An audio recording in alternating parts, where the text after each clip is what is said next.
Hey there guys, DMO73 here, bringing you a feature match for the week leading into GP Ohio. I figured it'd be fun to kind of do just kind of a fun matchup here for my locals.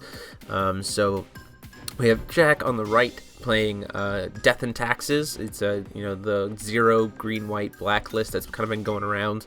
And then James is actually playing Yggdrasil Sharks with Crocoshark. He brought something really fun, and I thought, hey, what the heck? We're going into GP Ohio. Everyone kind of is getting prepped for that, so bring something fun. And then starting next week, I'm going to be getting a ton of footage from the GP and other things, and especially some couple interesting formats. So just a fun matchup for this week, and then some serious stuff starting next week moving forward. So first turn is a pass from James, and then an energize from Jack into a Wind Secluded. Then goes back to James, and we set that blessing. We play that Blessing of Yggdrasil to try to ramp ahead. Kind of makes sense. He's trying to get a lot of will fast, so he can set more and more and more Crocosharks. But it is going to come into play tapped, which is interesting.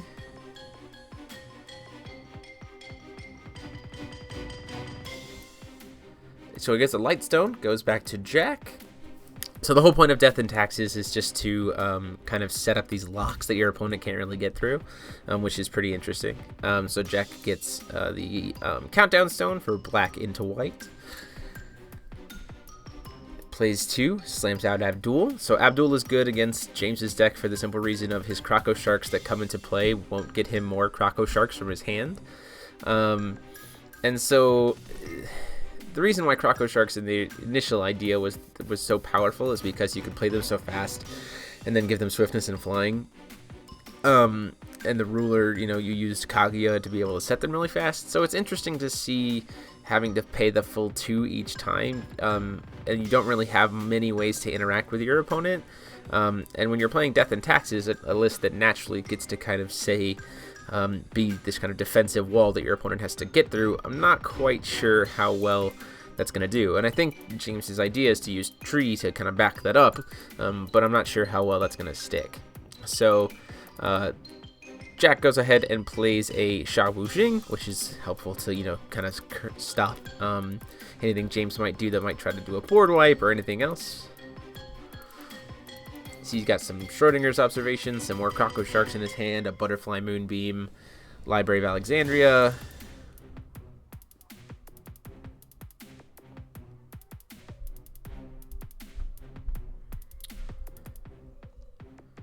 So he plays 2, plays another face down, and then just passes the turn there.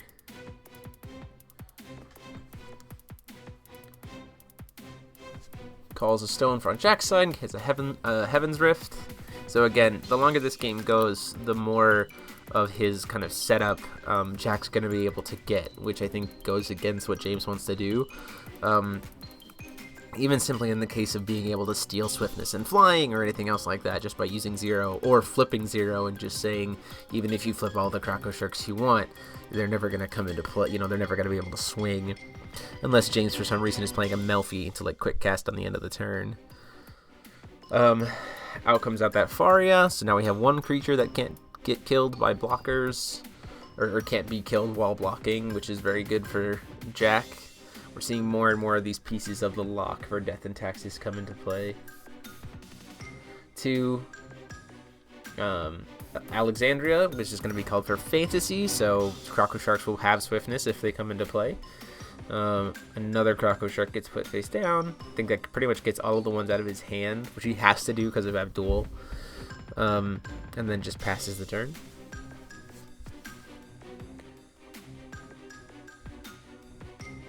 Recovering for Jack. Now, if I was Jack in this situation, I'd probably go ahead and just flip. I've got a pretty solid defense here. I know I only have white and white stone, but next turn, I have access to all my white stones. You have access to those 2 white stones again. And, the lock is fairly secured at this point. So Schrodinger's Observation, Kaguya's Moonbeam Butterfly, and a Hair of Inaba from the Nameless Mist. Hitting the Schrodinger's Observation is definitely the right call. The Kaguya's Moonbeam Butterfly is just going to get another creature, which we don't know how much that really impacts things right now.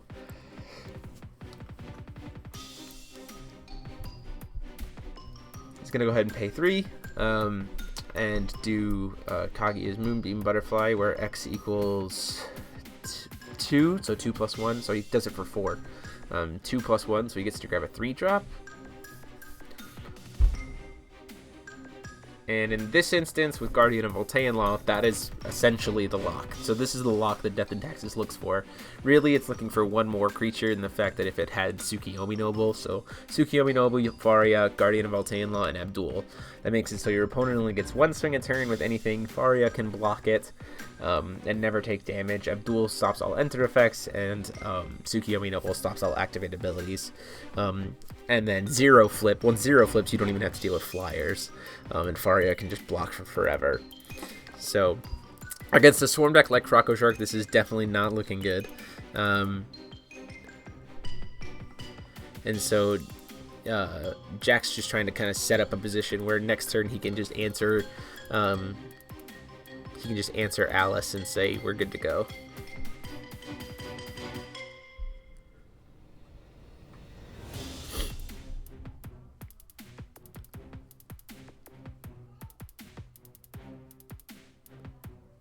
So out comes the Hair of Inaba. He's not going to get to trigger to get the enter effects because of Abdul, but it is going to trigger all of those Crocosharks, who will all come in as 8/8s, and they all have swiftness and swiftness, no flying. But also Hair of Inaba also has swiftness, so she can swing in. And it's the 1 attack. So again, the problem here is Guardian of Voltaenlaw creates the problem.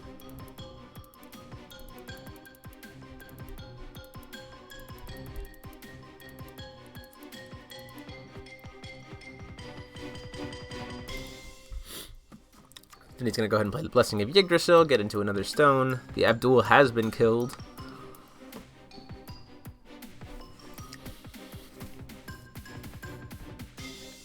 Which at this point, though, unfortunately, is not going to do much.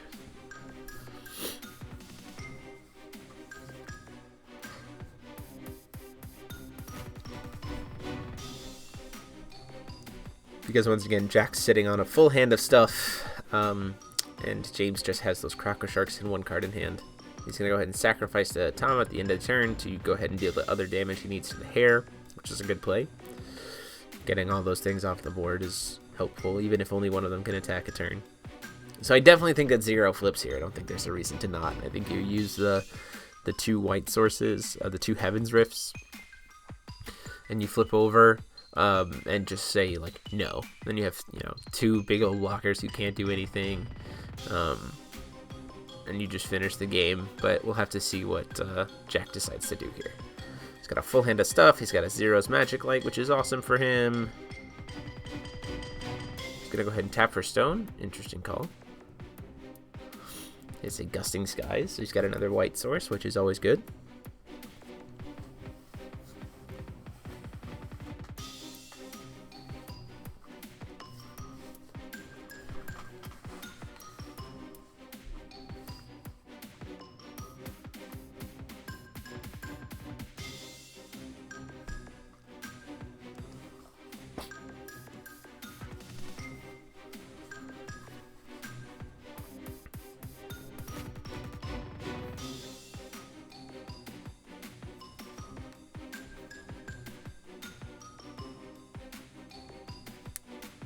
Another Wind Secluded comes out, which I don't really know if that was necessary. It's not really going to be much targeting going on. I would have, if I wanted to draw a card, I would have just played the Tama. Tama gets played, gets to draw another card, and then he's just going to pass. So pretty interesting idea here. I suppose he wants to try to, tell Jack that he has to swing with another one of his Crocosharks, which is kind of a fair call, right? Jack only has 2 cards in hand, so if one of them's going to be another Crocoshark, then Faria just blocks, but if not, he can use Sha Wu Jing.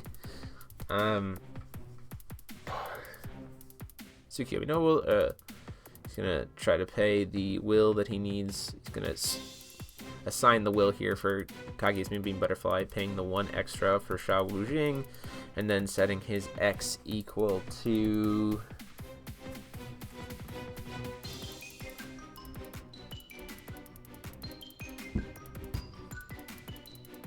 4, it looks like. +1 would be 5. And then the Seal of Wind and Light comes out. Just gets canceled.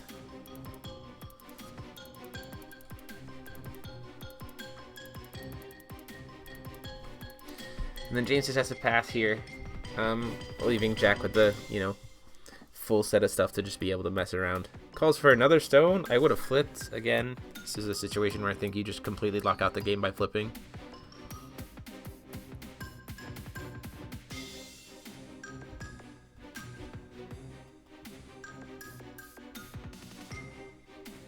Swings with the Guardian of Altean Law. This is actually a really clever idea with him. So he swings in with the guy who's just going to get the Zero activate or the Alice activation, and uses the Zero's Magic Light to get the blocker out of the way. Unfortunately, James had the one of his Alice, at least if he runs only one, in his hand. So he now is handless, which gives Jack a ton of information to be able to make this play that's coming up right here.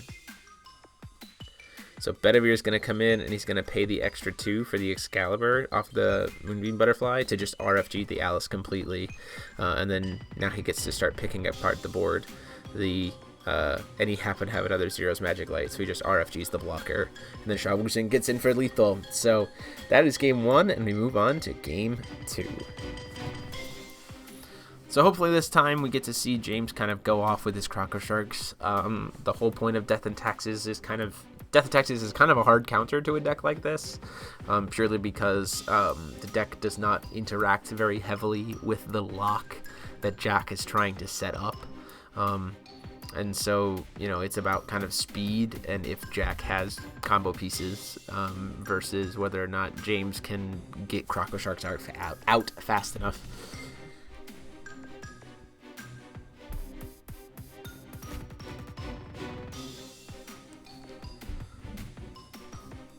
James chooses to be on the play. Jack's going to have the Energize token here.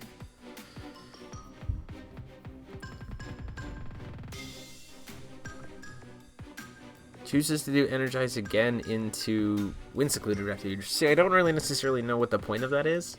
Again, a Wind-Secluded Refuge, there's no interaction where Wind-Secluded feels necessary for this matchup.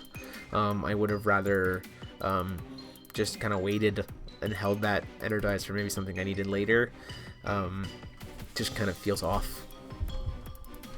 But, I mean, James just sets a Crocoshark and passes, so out comes Tama. See, now he would have had Energize Will for that Melfi, which isn't super relevant, but you can still flash it in, the next turn and then turn that Energize into permanent Will instead of an unnecessary protection spell. There where you'd be going up to 4 Will on turn 3, which is 4 consistent Will sources on turn 3 rather than just the 2. So Hair of Anab is going to come out. He's going to go ahead and trigger the Crocoshark, which brings out another Crocoshark, and then Hair of Anab is going to resolve. He reveals the top 4 cards, and every fantasy creature comes to his hand, hits 4 Crocosharks, and so he gets all 4 of them into his hand. And unfortunately, I was not at the table, but somehow the camera got bumped, so sorry for the angle for the rest of this game, guys. But yeah, so now James has a handful of Crocosharks. And then Hair of Anab is going to get to swing because he controls a Crocoshark, so it gets to be swiftness and flying. But Jack decides to just steal swiftness. And then at the end of the turn, a Crocoshark gets discarded because he's got plenty of them in his hand at this point.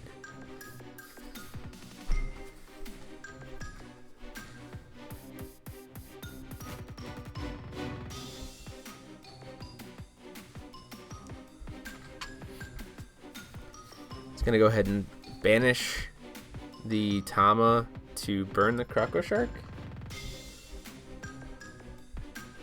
Plays Alice's World of Madness. So that's a pretty good call. So then both Crocosharks will die because one gets the -2/-2, but already has 2 damage, and then it'll die, and then the other one becomes just a 0/2, and so 2/2, so it dies. So just by playing that, he's going to set up a board to really mess with James. Again, it's another one of the fantastic pieces of the lock that is Death and Taxes.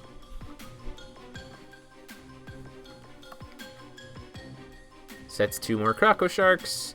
So James has to try to bring out as many Crocosharks as possible now here in one swing to mitigate the fact that they're all going to come in very weak. Which isn't terrible, but again, you know, we haven't seen very many pieces of Jack's Lock, and if Abdul were to drop right now, that'd be pretty devastating for James. Also Stone, Heaven's Rift.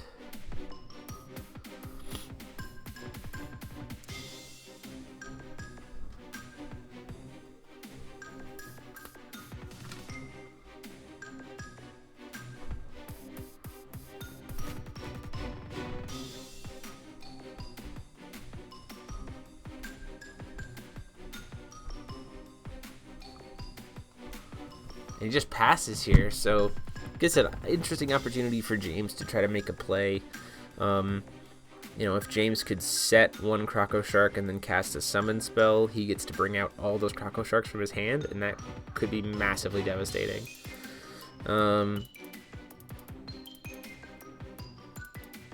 James had to discard a last drop there. He's going to go ahead and play Magic Stone Analysis, which I think is interesting.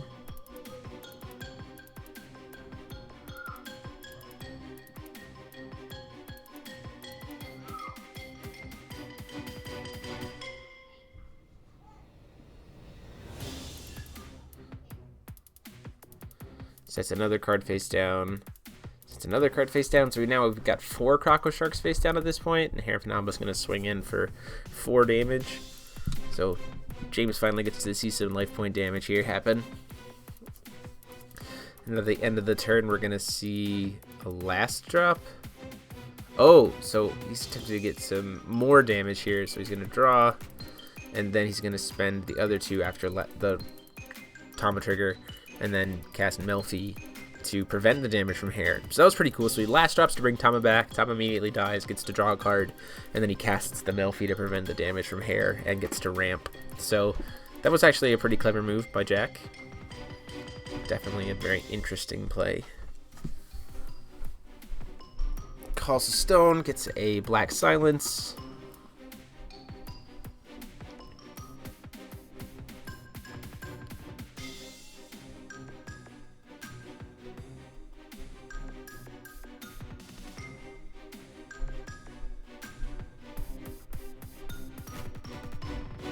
He's going to go ahead and cast that. See, here's the problem is. So out comes the Abdul. So all of those Crocosharks in his hand are now just going to sit dead in his hand. He has to try to get rid of them. And it was interesting to see. So like last turn, you know, he might have... I don't know. It's hard to tell when the right time against Death and Taxes is to play a card because they are green-white. So he might have had a cancel spell in his hand. Well, and technically James can take his time and set all those Crocosharks. It's just a matter of if any of those Crocos at this point are going to be able to flip and resolve. Out comes the Abdul, and then he's just going to pass the turn.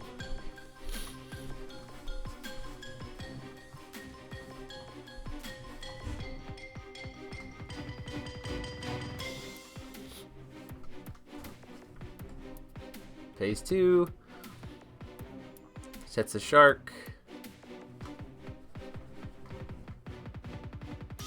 2 sets a Shark. So if I was James in this situation, I probably would have cast that.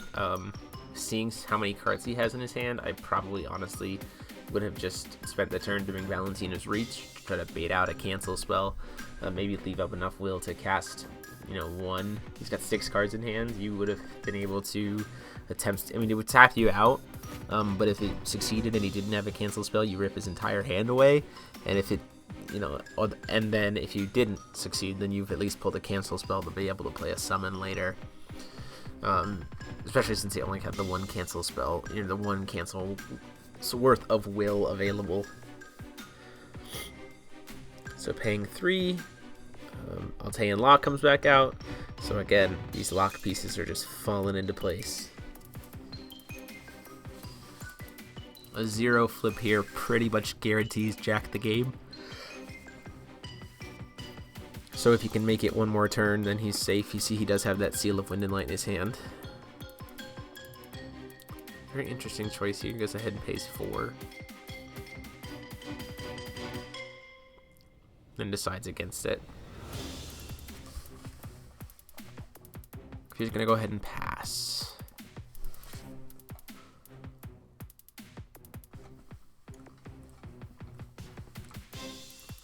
So at this point we have 6 Crocosharks in play. On the face down, cast Rewriting Laws.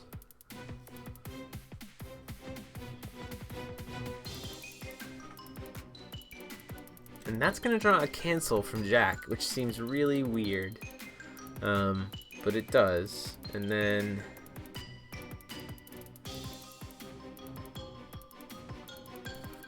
attempt to, there's the Valentina's Reach coming out.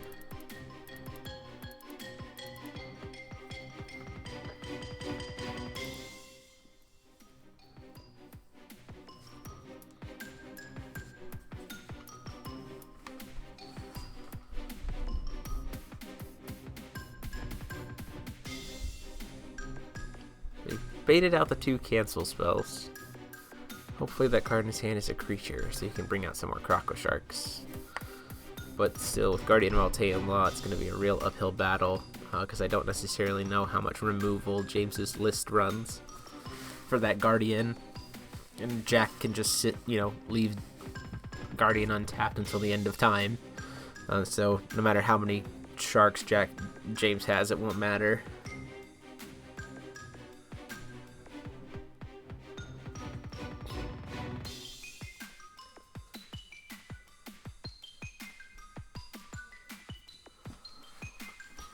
Outcome. Oh, see, here's even worse. Out comes the Arthur. So Arthur's going to get to start pushing damage, but Arthur's also going to start forcing things to crash into him, therefore wasting James's 1 attack per turn. It's pretty devastating. If I was in James' position, this is probably game, set, match. But they're going to keep playing. Out comes the bunny. Does the bunny get to resolve, is the question. He's choosing not to trigger He's choosing not to trigger the Crocosharks off that summon. I don't necessarily know if that was the right play. I probably just would have brought them all out. But I guess maybe he doesn't want to give his... Because he doesn't matter if he has swiftness, the other one still wouldn't be able to attack. Because Guardian of Altean Law limits it to 1 attack per turn. So then he'd at least have all those Crocosharks out. I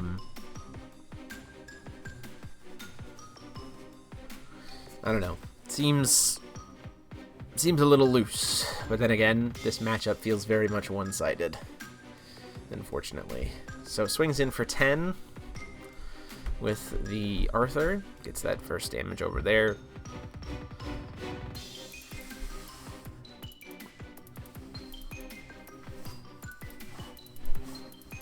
It's gonna go ahead and do Judgment.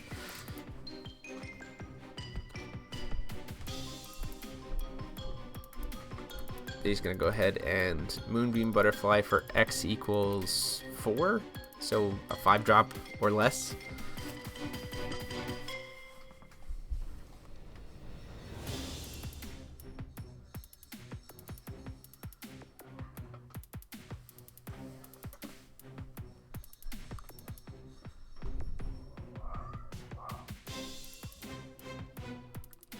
So out comes Celestial Wing Seraph, which gets an Arla. And at this point, if I was in James' shoes, I would just concede. There's no way he's going to get anything to stick past that massive wall of stuff. Jack has flyers, you don't, and he's going to get to start gaining life every turn. So I would just say we move on. But they're going to play it out, so neither of these guys likes to kind of scoop early, so we'll see how it goes.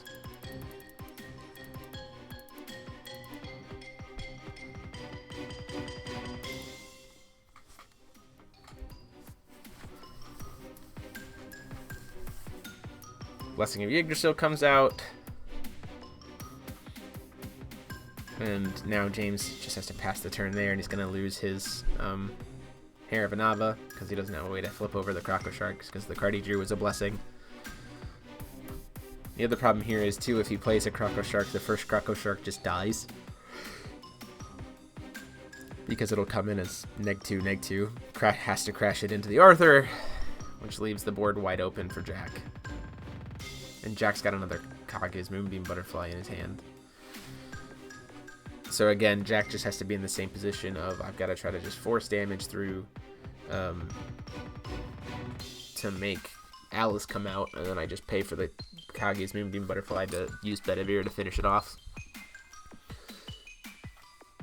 So 10 comes in from Arthur, 10 comes in from Celestial, or 8 comes in from Celestial. He gains 6 life.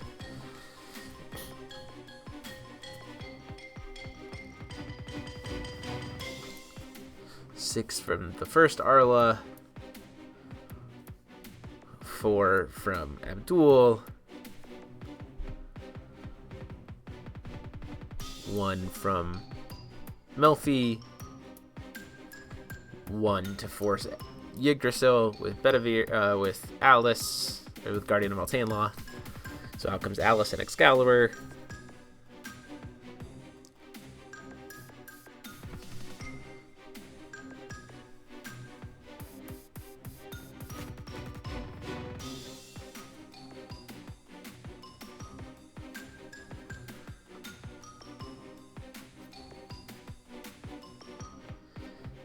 Making sure there's nothing else there to grab, and then once again here comes Kage's Moonbeam Butterfly for 4, so X equals 2, which means a 3-drop.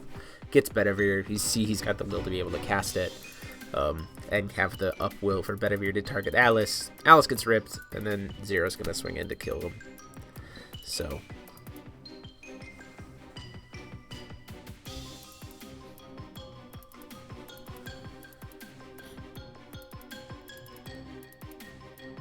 pays the extra 2.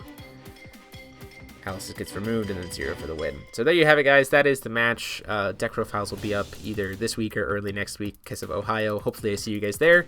But go ahead and like, comment, and subscribe. And until next time, this is DMO73 signing off.